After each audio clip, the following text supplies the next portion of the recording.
Hello everyone. So today the topic discussed was how to create a Linux instance and configure a Linux Apache server, web server. So that's what we are going to do today.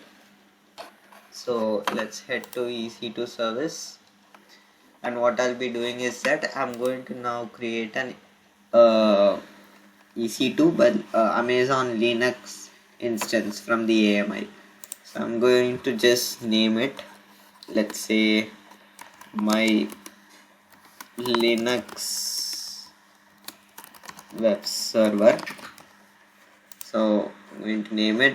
I'm going to set the AMI to be Amazon Linux 2023 kernel 6.1 AMI.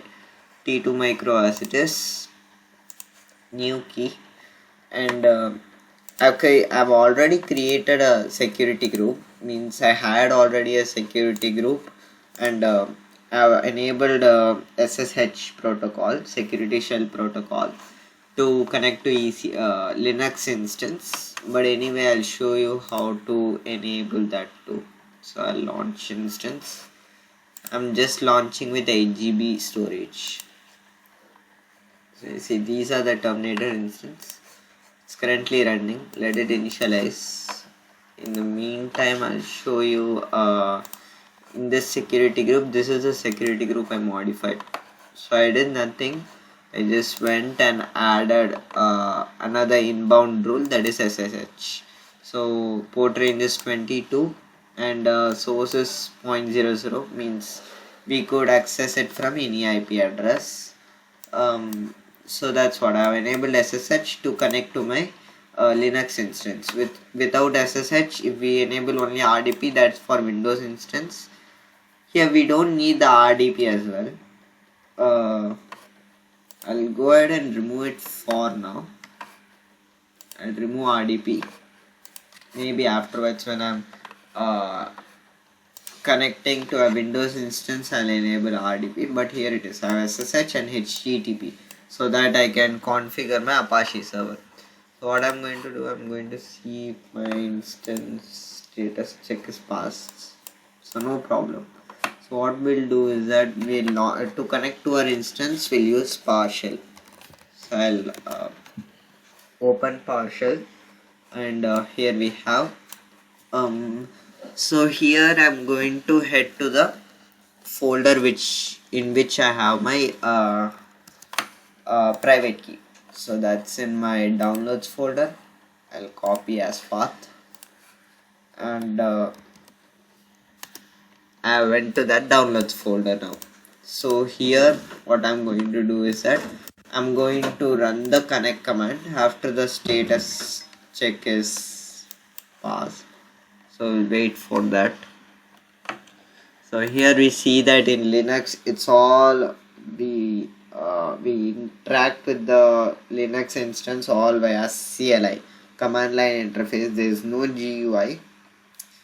In some instances there may be GUI also, graphical user interface, but here it is all CLI. So that's a point to be kept in mind. So, okay, yeah, let it initialize, or else I have noticed that without the 2 out of 2 checks passed, if I try to connect to the instance, I have noticed that there is an error showing that connection timed out, maybe because instance isn't initialized. So wait for that. Yeah, 2 out of 2 checks passed. We'll connect to this. Now how do you connect? This is the default page. This is a username that's the default for Linux instance, EC2-user. We'll go to SSH client and we'll copy this, and being in our directory, I'll paste this and I'll run it.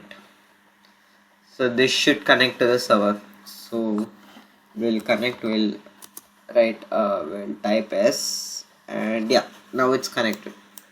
So now we have connected to the instance, the Linux instance. So now what I'm going to do is that I'm going to install HTTPD. So that it's like the IIS in internet information services that we installed in Windows.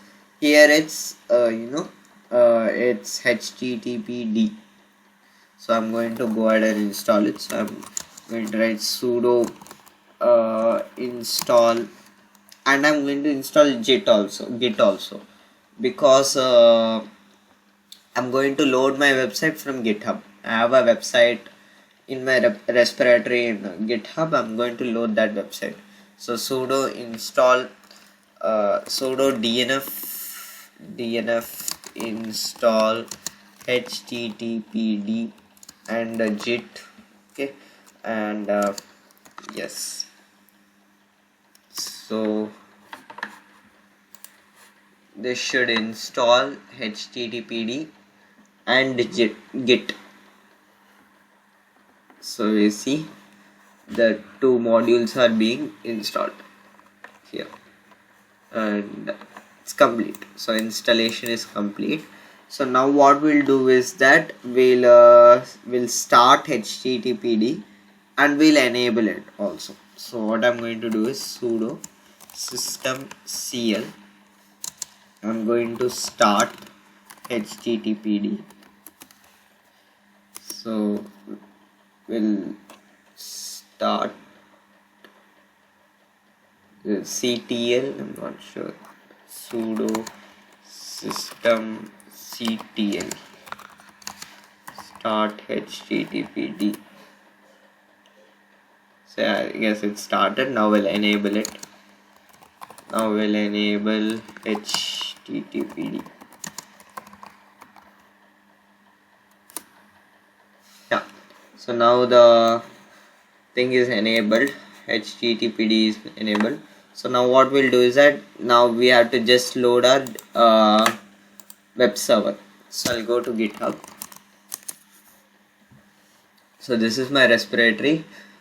Here I'll be copying this, and yeah, before loading that I wanted to show what is the default web page. Let me show that as well. So default web page is this. It's going to show it works. That's it. Yeah, it works. That's it. So it's not that blue page that we see in IIS. So yeah, now we'll load this. We'll load this. How do you load it? Sudo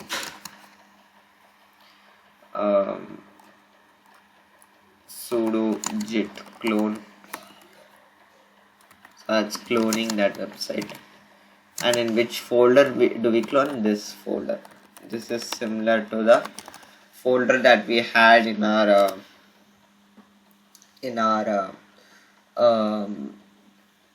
Windows. That is, we go to C drive, inet, pub, www, root. So this is similar in instance, Linux instance. Now if we want to list the contents there, so let me change the directory cd. Let me change it to www html. Let me change that, and now if I go ls, is going to show what all I have in that folder. Now if I go here and open the website, it's running in Linux instance. So that's how easy it is, and that's it. How to configure a Apache web server. Thank you.